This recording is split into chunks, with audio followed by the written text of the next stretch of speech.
ಎಲ್ಲರಿಗೂ ನಮಸ್ಕಾರ. ಎಸ್ಬಿಕೆ ಕನ್ನಡ ಯೂಟ್ಯೂಬ್ ಚಾನಲ್ಗೆ ನಿಮಗೆ ಸ್ವಾಗತ. 11/1/2026 ಪ್ರಚಲಿತ ವಿದ್ಯಮಾನಗಳನ್ನ ವಿಡಿಯೋದಲ್ಲಿ ನಾವು ಡಿಸ್ಕಸ್ ಮಾಡೋಣ. ಇತ್ತೀಚೆಗೆ ಸುದ್ದಿಯಲ್ಲಿ ಕಾಣಿಸಿಕೊಂಡ ನಾರ್ತ್ ಐಲ್ಯಾಂಡ್ ಯಾವ ದೇಶದ ಭಾಗವಾಗಿದೆ?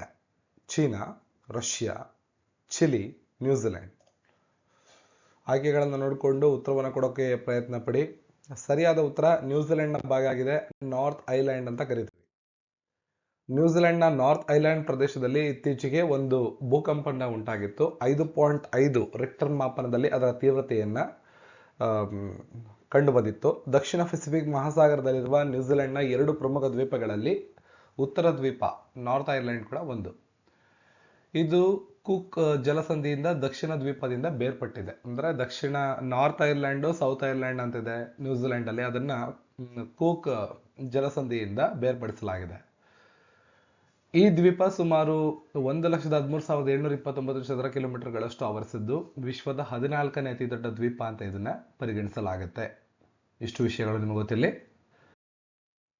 ನೆಕ್ಸ್ಟ್ 2025 ವರ್ಷದ ಕರೆಂಟ್ ಅಫೇರ್ಸ್ ನೋಟ್ಸ್ ಅವೈಲೇಬಲ್ ಇದೆ. ಈ ವಿಡಿಯೋದಲ್ಲಿ ಡಿಸ್ಕ್ರಿಪ್ಷನ್ ಅಲ್ಲಿ ಮತ್ತು ಇಲ್ಲಿ ನಿಮಗೆ ವಾಟ್ಸ್ಆಪ್ ನಂಬರ್ ನೀಡಲಾಗಿದೆ. ಬೇಕಾದವರು ಕಾಂಟ್ಯಾಕ್ಟ್ ಮಾಡಿ ವಾಟ್ಸ್ಆಪ್ ಮೂಲಕ ವರ್ಷದ ಕರೆಂಟ್ ಅಫೇರ್ಸ್ PDF ಅನ್ನ ಪಡ್ಕೋಬಹುದು. ಇನ್ನು RRB ಎಕ್ಸಾಮ್ ಸಂಬಂಧಪಟ್ಟಂಗೆ NTPCಯ ಗ್ರಾಜುಯೇಷನ್, ಅಂಡರ್ ಗ್ರಾಜುಯೇಷನ್, RPF ಮತ್ತು SSC GD GK ನೋಟ್ಸ್ಗಳು ಕೂಡ ಅವೈಲೇಬಲ್ ಇದೆ. 2025 ಎಕ್ಸಾಮ್ನ GK ನೋಟ್ಸ್ಗಳು, ಅದನ್ನು ಕೂಡ ನೀವು ಪರ್ಚೇಸ್ ಮಾಡಬಹುದು. ನೆಕ್ಸ್ಟ್ ಕ್ವಶನ್ ಈ ತರ ಇದೆ. ವಿಶ್ವ ಆರ್ಥಿಕ ಪರಿಸ್ಥಿತಿ ಪಾಸ್ಟೆಕ್ಸ್ ವರದಿ 2026 ಯಾವ ಸಂಸ್ಥೆ ಬಿಡುಗಡೆ ಮಾಡಿದೆ? ಆಯ್ಕೆಗಳು ಈ ತರ ಇದೆ. ಆಯ್ಕೆಗಳನ್ನು ನೋಡ್ಕೊಂಡು ಆನ್ಸರ್ ಮಾಡೋದಕ್ಕೆ ಟ್ರೈ ಮಾಡಿ. ಪ್ರಶ್ನೆಗೆ ಸರಿಯಾದ ಉತ್ತರ ವಿಶ್ವಸಂಸ್ಥೆಯ ಆರ್ಥಿಕ ಮತ್ತು ಸಾಮಾಜಿಕ ವ್ಯವಹಾರಗಳ ಇಲಾಖೆ, UNDESA ಅಂತ ಕರಿತೀವಿ. 2025-26 ಸಾಲಿನ ಭಾರತದ GDP ಬೆಳವಣಿಗೆ ದರವನ್ನ ಇವರು 7.2% ಅಂತ ಅಂದಾಜು ಮಾಡಿದ್ದಾರೆ.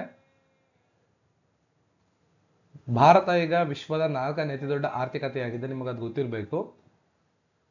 ಬೆಳವಣಿಗೆ, ಸ್ಥಿತಿಸ್ಥಾಪಕ ಬಳಕೆ, ಬಲವಾದ ಸಾರ್ವಜನಿಕ ಹೂಡಿಕೆ, ಇತ್ತೀಚಿನ ತೆರಿಗೆ ಸುಧಾರಣೆಗಳು ಮತ್ತು ವಿತ್ತೀಯ ಸಡಿಲಿಕೆಗಳ ಬೆಂಬಲ ನೀಡುವ ನಿರೀಕ್ಷೆ ಇದರ ಮೂಲಕ ಕಂಡುಬರ್ತಾ ಇದೆ.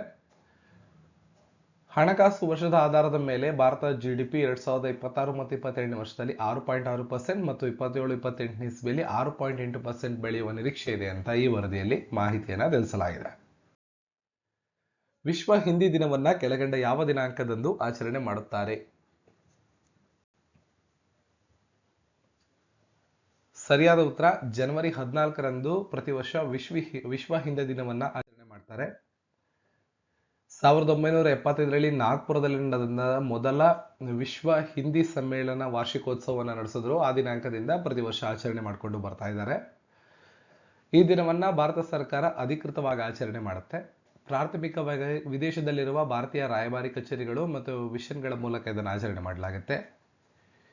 ಹಿಂದಿ ಗಡಿಗಳನ್ನು ಮೀರಿ ಜನರನ್ನ, ವಿಶೇಷವಾಗಿ ವಿದೇಶದಲ್ಲಿ ವಾಸಿಸುವ ಸಮುದಾಯಗಳನ್ನ ಹೇಗೆ ಸಂಪರ್ಕ ಮಾಡುತ್ತೆ ಅಂತ ತೋರಿಸುವಂತಹ ದಿನ ಇದಾಗಿರುತ್ತೆ. ಹಾಗಿದ್ರೆ ಕಾಮೆಂಟ್ ಸೆಕ್ಷನ್ ಅಲ್ಲಿ ಹೋಗಿ ರಾಷ್ಟ್ರೀಯ ಹಿಂದಿ ದಿನವನ್ನ ನಮ್ಮ ದೇಶದಲ್ಲಿ ಯಾವ ದಿನಾಂಕದಂದು ಆಚರಣೆ ಮಾಡ್ತೀವಿ ಅಂತ ಕಾಮೆಂಟ್ ಮಾಡಿ. ನೆಕ್ಸ್ಟ್, ವಿಶ್ವ ಯುದ್ಧ ಅನಾಥರ ದಿನವನ್ನ ವಾರ್ಷಿಕವಾಗಿ ಯಾವ ದಿನಾಂಕದಂದು ಆಚರಣೆ ಮಾಡುತ್ತಾರೆ? ಸರಿಯಾದ ಉತ್ತರ ಜನವರಿ 6ನೇ ತಾರೀಕು ಪ್ರತಿ ವರ್ಷ ವಿಶ್ವ ಯುದ್ಧ ಅನಾಥರ ದಿನವನ್ನು ಆಚರಣೆ ಮಾಡ್ತಾರೆ. ಯುದ್ಧ ಅಥವಾ ಸಶಸ್ತ್ರ ಸಂಘರ್ಷದಿಂದ ಒಳಗಾಗಿ ಪೋಷಕರನ್ನ ಕಳೆದುಕೊಂಡ ಮಕ್ಕಳ ಬಗ್ಗೆ ಜಾಗೃತಿ ಮೂಡಿಸುವ ಉದ್ದೇಶದಿಂದ ಪ್ರತಿ ವರ್ಷ ಜನವರಿ 6ನೇ ತಾರೀಕನ್ನ ವಿಶ್ವ ಯುದ್ಧ ಅನಾಥರ ದಿನ ಅಂತ ಆಚರಣೆ ಮಾಡ್ತಾರೆ.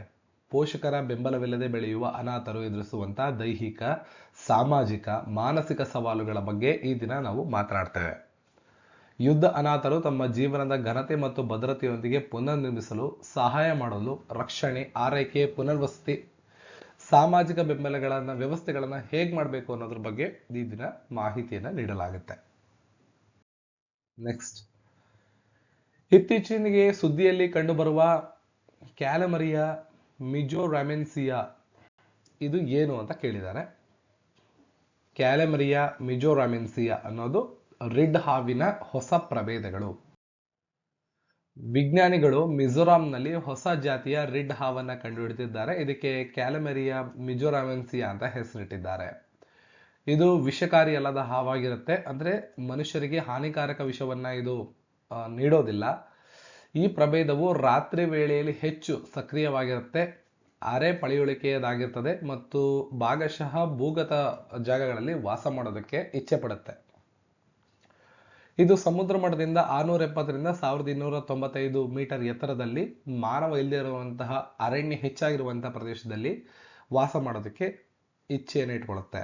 ಹಾವು ಚಿಕ್ಕದಾಗಿರುತ್ತೆ, ಗಾಢ ಕಂದು ಬಣ್ಣದಿಂದ ಕಪ್ಪು ಬಣ್ಣದ ದೇಹ, ಮಸುಕಾದ ಪಟ್ಟಿಗಳು, ಹಳದಿ ಬಣ್ಣದ ಕೆಳಭಾಗವನ್ನ ಇದು ಹೊಂದಿರುತ್ತೆ.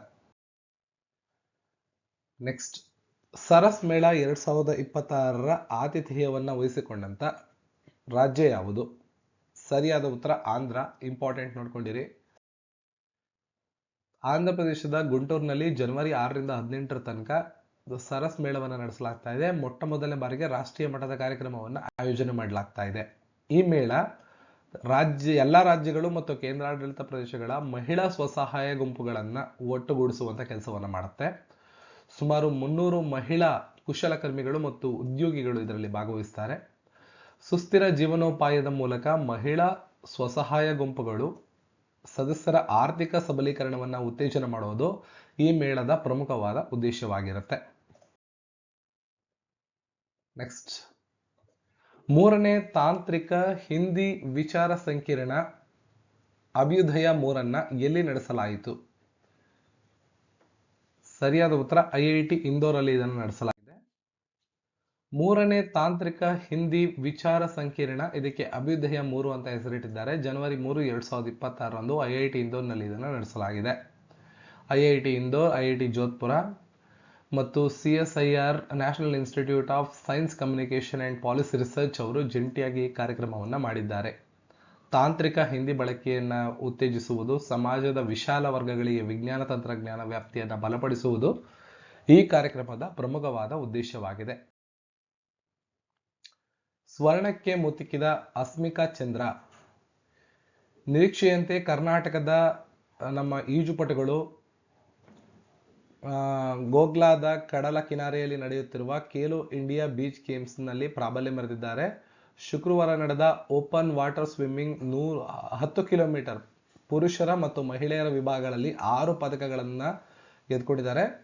6 ಪದಕಗಳ ಪೈಕಿ 4 ಬಾಚಿಕೊಂಡಿರ್ತಾರೆ. ಇದರೊಂದಿಗೆ ಕರ್ನಾಟಕದ ಪದಕಗಳ ಸಂಖ್ಯೆ ಏರಿಕೆಯಾಗಿರುತ್ತದೆ.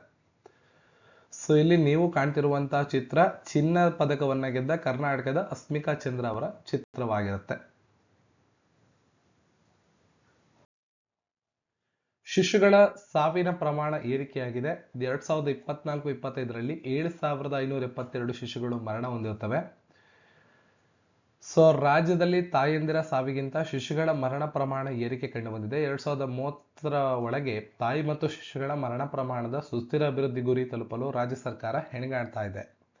ಸೊ ಈ ಮರಣ ಪ್ರಮಾಣದ ರಿಪೋರ್ಟ್ ಅನ್ನು ನೀವು ನೋಡ್ಕೊ ಬಂದ್ರೆ ಈ ವಿಷಯ ನಿಮಗೆ ಗೊತ್ತಾಗ್ತಾ ಇದೆ. 2022-23ನೇ ಸಾಲಿನಲ್ಲಿ ಎಷ್ಟಾಗಿದೆ, 23-24ರಲ್ಲಿ 24-25ರ ಒಂದು ರಿಪೋರ್ಟ್ ಅನ್ನು ನೀವು ನೋಡ್ಕೋಬಹುದಾಗಿರುತ್ತೆ. ಜೊತೆಗೆ ಇಲ್ಲಿ ರಾಜ್ಯವಾರು ಜಿಲ್ಲಾವಾರು ಮಾಹಿತಿಗಳನ್ನು ಕೂಡ ಕೊಡಲಾಗಿದೆ, ಎಷ್ಟು ಪ್ರಮಾಣದಲ್ಲಿ ಶಿಶುಗಳು ಮರಣ ಹೊಂದ್ತಾ ಇವೆ ಅಂತ. ಭಾರತದ GDP 6.6 ವಿಶ್ವಸಂಸ್ಥೆ. ಅಮೆರಿಕ ಭಾರತದ ಮೇಲೆ ಹೇರಿರುವ ಹೆಚ್ಚುವರಿ ಸುಂಕದ ಪರಿಣಾಮದ ನಡುವೆ ಕೂಡ ಪ್ರಸಕ್ತ ಕ್ಯಾಲೆಂಡರ್ನ ವರ್ಷದಲ್ಲಿ ಭಾರತ 6.6 GDP ಪ್ರಗತಿಯನ್ನ ದಾಖಲಿಸುತ್ತೆ ಅಂತ ವಿಶ್ವಸಂಸ್ಥೆಯವರು ಅಂದಾಜು ಮಾಡಿದ್ದಾರೆ. ಇಂಪಾರ್ಟೆಂಟ್ ನೋಡ್ಕೊಂಡಿರಿ. ಚೀನಾಕ್ಕೆ ಭಾರತದ ರಫ್ತು 33% ಹೆಚ್ಚಳವಾಗಿದೆ. ಅಮೆರಿಕ ಭಾರತದ ಮೇಲೆ ಟ್ಯಾರಿಫ್ ಅನ್ನು ಹೇರಿದೆ. ಹಂಗೂ ಕೂಡ ಭಾರತದ GDP 6.6ರಷ್ಟು ಏರಿಕೆ ಆಗುತ್ತೆ ಅಂತ ವಿಶ್ವಸಂಸ್ಥೆ ತನ್ನ ಅಭಿಪ್ರಾಯವನ್ನ ವ್ಯಕ್ತಪಡಿಸಿದೆ. ಅದರ ಬಗ್ಗೆ ಡೀಟೇಲ್ ಆಗಿ ಇಲ್ಲಿ ಮಾಹಿತಿಯನ್ನ ನೀಡಲಾಗಿದೆ ಈ ಆರ್ಟಿಕಲ್ ಅಲ್ಲಿ. ಇದನ್ನು ಕೂಡ ಟೆಲಿಗ್ರಾಮ್ ಅಲ್ಲಿ ಶೇರ್ ಮಾಡಿರ್ತೀನಿ, ಓದಿ. ಇದಾಗಿತ್ತು ಇವತ್ತಿನ ವಿಡಿಯೋ ಇಷ್ಟ ಆಗಿರೋ ಲೈಕ್ ಮಾಡಿ, ಶೇರ್ ಮಾಡಿ, ಚಾನಲ್ನ ಸಬ್ಸ್ಕ್ರೈಬ್ ಮಾಡಿ. ಸಿಗೋಣ ಮತ್ತೊಂದು ವಿಡಿಯೋದಿಗೆ. ಎಲ್ರಿಗೂ ಧನ್ಯವಾದ.